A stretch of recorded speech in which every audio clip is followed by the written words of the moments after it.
Hello everyone.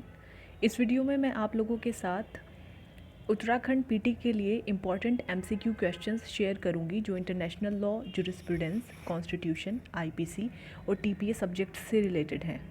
Let's start. First question is rule of state succession was first incorporated from the Roman law by an answer is Grotius.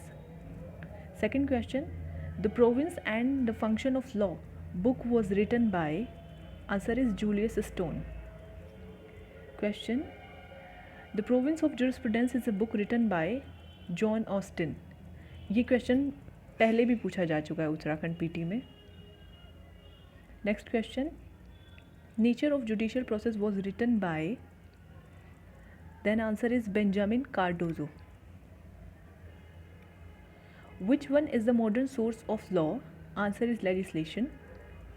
Next question. Under which of the following article Parliament can enact law on the matters enumerated in the state list? तो schedule 7 में 3 list provided हैं, union list, state list and concurrent list. And article 246 of the constitution, उसमें ये दिया हुआ है कि centre list पे लॉज बना सकता है एंड स्टेट लिस्ट पे लॉज बनाता है, लेकिन कंकरेंट लिस्ट पे दोनों कानून बना सकते हैं. लेकिन कुछ इसके एक्सेप्शंस हैं जो कि आर्टिकल 249, 250, 252 एंड 253. इन केसेस में स्टेट लिस्ट के ऊपर भी सेंटर जो है पार्लियामेंट वो कानून बना सकता है. इन आर्टिकल्स को आप कॉन्स्टिट्यूशन के बैरक से ज़रूर पढ़ लीजिएगा. These are very important articles. Next question, which of the following statement is correct?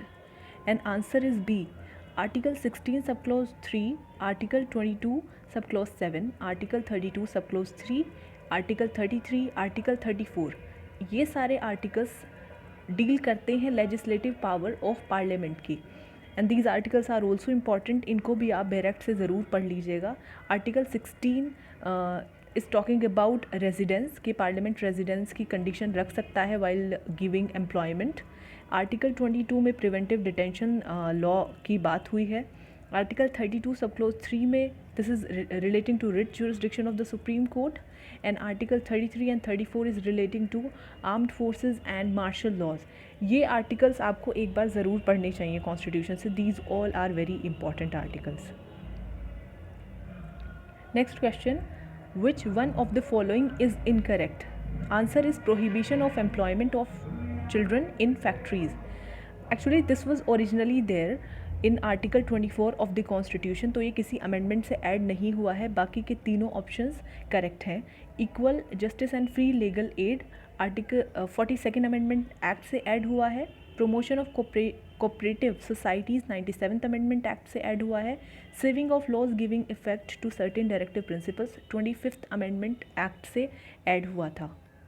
Next question, which of the following statement is correct? And the answer is option D, article 39 subclause F, article 39A, article 43A, article 48A. These all were included in the 42nd amendment act. 42nd amendment act को mini constitution भी कहा जाता है और ये सारे article 42nd amendment act से ही constitution में ऐड हुए हैं. Article 39F is talking about children are given opportunities to develop in a healthy manner. Childhood and youth are protected against exploitation.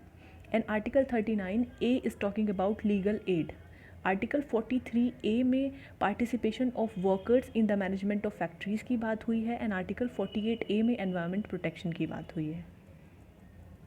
next question, directive principle of state policy of Indian constitution set forth the humanitarian socialist precept. ये statement किसका है?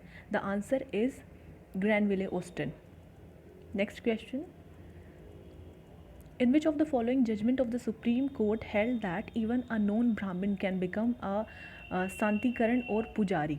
And the answer is N Adithyan versus Travancore Devaswom board. This is important judgement.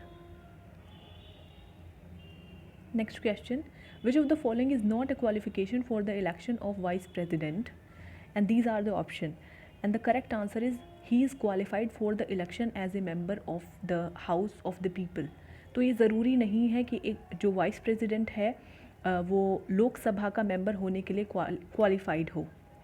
लेकिन vice president का council of state यानी राज्यसभा का member होने के लिए क्वालिफाइड होना ज़रूरी है।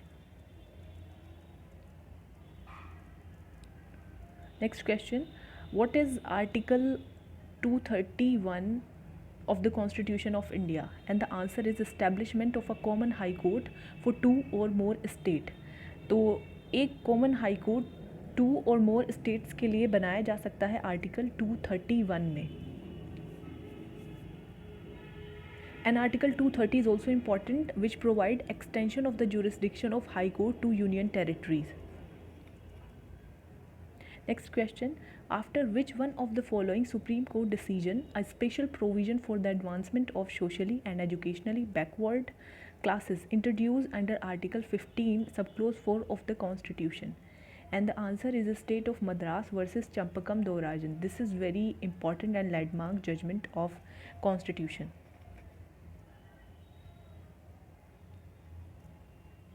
Next question, in which of the following offence section 511 IPC not applicable?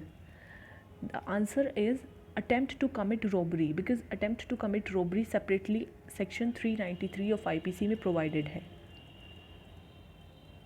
Next question, whether a municipal councillor is public servant? Answer is yes, under section 21 of IPC. Section 21 में public servant की definition दी गई है, वहाँ पे बहुत सारे closes हैं, पूरी लिस्ट दी गई है कि कौन से लोग पब्लिक सर्वेंट की कैटेगरी में फॉल करते हैं, वो आप एक बार पढ़ लीजिएगा। म्यूनसिपल काउंसलर सेक्शन 21 के इलस्ट्रेशन में ही दिया हुआ है that municipal councillor is a public servant. Next question, words act under section 32 IPC, answer is does include illegal omission. तो सेक्शन 32 में ये प्रोवाइडेड है कि वर्ड्स एक्ट जो है वो इंक्लूड करता है इलीगल ओमिशन को। दिस डेफिनेशन इज़ इम्पॉर्टेंट, ये भी पहले बहुत सारे एग्जाम्स में पूछी गई है। wrongful loss and wrongful gain is defined under section 23 IPC. This is also important. तो आई होप इस वीडियो में से जो MCQs हैं वो आपको ज़रूर हेल्पफुल लगे होंगे। अगर लगे हैं तो आप इस वीडियो को लाइक कर दीजिएगा। Thank you so much.